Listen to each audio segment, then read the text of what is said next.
तीन married line जब दिख रही है तो अब ये व्यक्ति ना इमोशनल है। इमोशन इतने हैं कि इन्वेस्ट कर दे किसी की जिंदगी में, रिस्क ज्यादा लेना है, अब क्लैरिटी थोड़ी कम है। बट पामिस्ट्री सिर्फ प्रिडिक्शन नहीं दे रही यहां पर, आपको प्रिपरेशन का टूल भी दे रही है। तो बेसिकली होगा क्या, अगर आपकी तीन मैरिज लाइन है, तीन शादियां हो जाएंगी क्या? नहीं। एक भी शादी नहीं होगी क्या? ऐसा भी नहीं है। जब किसी व्यक्ति की आप तीन मैरिड लाइंस देखोगे तो फिर से अब कंफ्यूजन ज्यादा है। अब इसकी पर्सनालिटी भी अलग अलग है और अलग अलग लोगों के साथ अलग अलग पर्सनालिटी बाहर निकलती है। थोड़ा सा गहरा हो रहा है, डीप हो रहा है यहाँ पर, समझने की कोशिश करेगा। हम सब के अंदर ना बहुत सारे लोग बसते हैं, हम कोई एक इंसान नहीं है, ना ही हम दोगले के हैं, दो इंसान है एक के अंदर। होता नहीं कि बीमारी हो जाती है तो फ्लिप साइड होती है पर्सनालिटी, नहीं। हम सब के अंदर कम से कम 20-25 लोग रहते हैं और वो 20-25 पर्सनालिटीज हमारे अंदर ही काम कर रही होती हैं।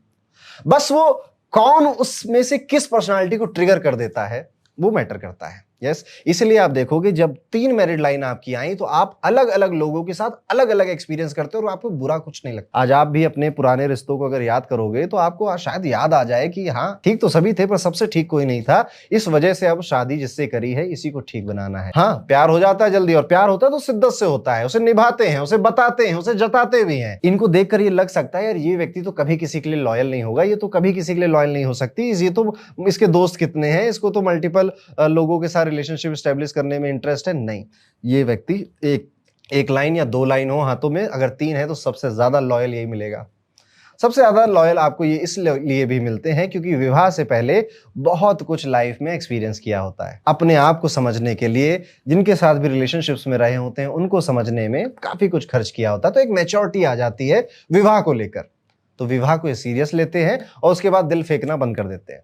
शादी के बाद ये कह देते हैं अपने आप से जो होना था दोस्त अब हो चुका, 7 फेरे लग चुके हैं, मांग में सिंदूर भर चुका है, अब यहीं पे किस्सा खत्म, past is past, now this is my life, और इसको ही सबसे खूबसूरत और सबसे बेहतर बनाना है। ये 3 लाइन का। अब 3 से अधिक कितनी भी लाइनें हो जाएं, 4 हो जाएं, 5 हो जाएं, कितनी भी लाइनें हो जाएं, याद रखिएगा ये छोटी छोटी को नहीं काउंट करना है आपको उन्हीं लाइंस को काउंट करना जो सिग्निफिकेंटली थोड़ी सी लंबी हो चुकी है, थोड़ी सी बड़ी हो चुकी है, आपको उन रेखाओं को काउंट करना है। अब 4 रेखाएं हो गई, 4 रेखाओं में क्या करेगा व्यक्ति? जब 4 रेखाएं हो जाती हैं तो ऐसे व्यक्ति को पहले तो शादी करनी है या नहीं करनी है इसकी जद्दोजहद चलती है कि मुझे मैरिज करनी है या नहीं करनी है। शादी करूंगा तो फंस जाऊंगा, बंध जाऊंगा, फ्रीडम छिन जाएगी, नहीं करता हूं तो बुढ़ापे में साथ कौन देगा, सब लोग शादी करके अपना अपना बिजी हो जाएंगे, मुझे अकेला छोड़ देंगे। तो इस जद्दोजहद में भी ये शादी लेट करवाता है, अपनी देर करवाता है। माँ बाप थोड़े से मिल जाएंगे, बेटा कर, नहीं तो अभी बेल्ट बजेगी तो बेटा कर भी लेगा। लेकिन आमतौर पे अगर इसके हाथ में है तो ये जितना खींच सकता है उतना खींचेगा, जब तक इसके मन का कश्मकश खत्म नहीं होगा ये विवाह के लिए आगे बढ़ने में थोड़ा सा कतराएगा। इवन कई बार इन्हीं लोगों को विचार भी आता है कि यार ये क्या दुनिया है, ये क्या मोह माया है, इसको सबको छोड़ो, संन्यास लेने चलते हैं, सन्यासी का जीवन जीते हैं, स्पिरिचुअलिटी को फॉलो करते हैं। यस, आता है मन में, पर आमतौर पे आप इनकी भी शादी होते हुए देख लोगे। ठीक है, ऐसा नहीं है कि 4 लाइनें हैं, कश्मकश होगी, लेकिन एक बार जब मन कहने लग जाता है कि बेटा शादी कर लो, बहुत अकेले हो गए, तुम्हारे 4 दोस्त थे, चारों की शादियां हो गई, वो अपना घूमने लग गए, अकेलापन खाता है। तो आप कई बार आप देखोगे कि इन्होंने विवाह किया, 4 लाइनें थी, 5 लाइनें थी विवाह की, तो इन्होंने इस वजह से विवाह किया कि अब कर लेते हैं, नाउ इट्स टाइम, की उम्र हो गई है, वक्त हो गया है, अब शादी कर लेते हैं। फिर अब ये ढूंढना शुरू करेंगे कि चलो प्यार करना है कि अरेंज मैरिज करनी है। आमतौर पे अरेंज ही करेंगे और अरेंज के बाद उसी व्यक्ति से प्रेम हो जाएगा और उसी के साथ जीवन बिताने की कोशिश करेंगे, 4 हो 5 हो, तो इस तरह से विवाह का जीवन चलता है। तो ये तो थे सिंपल सी बात, पर जिंदगी इतनी सिंपल तो है नहीं।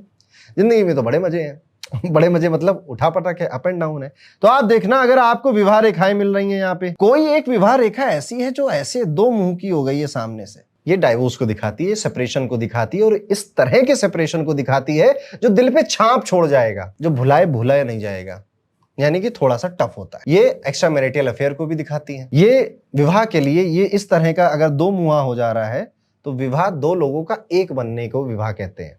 यहां एक रेखा 2 बन रही है, तो जो आपको स्पाउस मिलेगा, there is a good chance कि वो बहुत स्ट्रॉन्ग सेंस ऑफ इंडिविजुअलिटी का इंसान होगा आपका स्पाउस। यानी कि मैं इस तरह से रहता हूं, मैं इस तरह से खाता हूं, मैं इस तरह से सोचता हूं, and I am very much comfortable in it.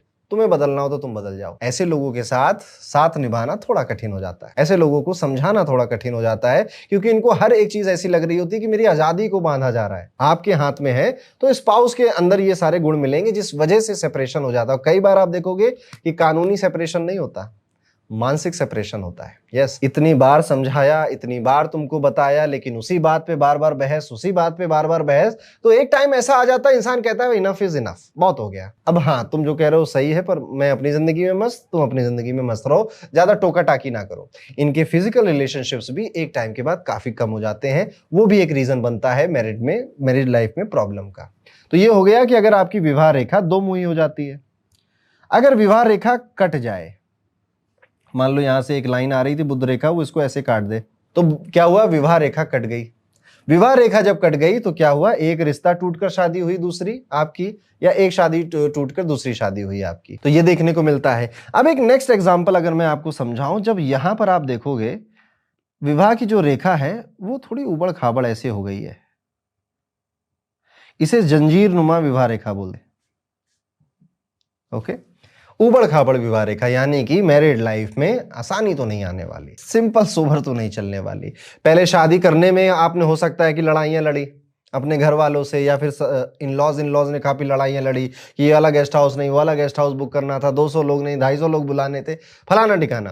पहले वो लड़ाई लड़ी, फिर शादी करी, फिर शादी के बाद की लड़ाइयां लड़ी एडजस्ट करने में, फिर बेबी में प्रॉब्लम आई, फिर वो लड़ाइयां लड़ी, और जिंदगी के 10-15 साल इन्हीं लड़ाइयों में चले गए। आपको ऐसा लगा कि मेरे मैरिज में जब से शादी हुई है तो जॉब में भी इश्यूज आ रहे हैं, हेल्थ में भी इश्यूज आ रहे हैं, घर में भी इश्यूज आ रहे हैं, इश्यूज हैं। सेपरेशन या डाइवोर्स को नहीं दिखा रहा है, ये दिखा रहा है कि शादी के बाद चैलेंजेस बढ़ने वाले हैं।